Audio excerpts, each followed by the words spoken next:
De broedende vogels in de nestkasten van beleefde lente. De koolmees heeft een eierschaal in haar snavel. En dat kan maar één ding betekenen: kuikens. Daar is nummer 1. Rupsen aanvoeren. Op dit moment zijn er 6, misschien wel 7 kuikens.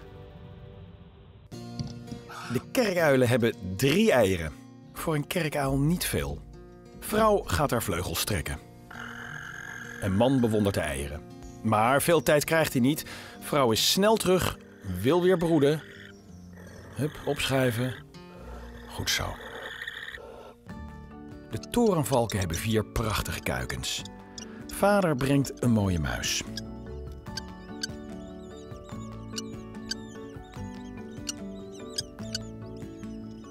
Het 5e ei is niet uitgekomen.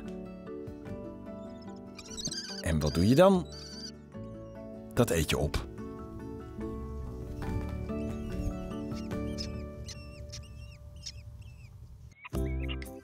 Ook kuikens bij de steenuilen. Als vrouw even weg is en man met een prooi komt, probeert hij zelf de kuikens eten te geven.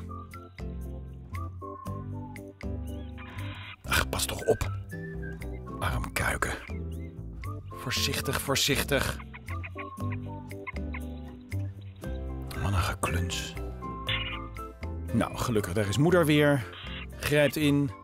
Veilig onder de vleugels. En dan. Moeder schrikt ergens van. Rechts in beeld. De ogen van een marter. Maar de kast is gelukkig marterproof. En dat loopt goed af. Hoe is het met het bosuilskuiken? Dat is al zo groot dat hij uit kan vliegen. Even goed rondkijken. Hup, op de tak.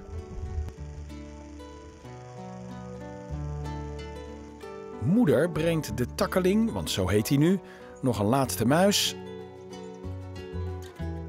Hup, naar binnen.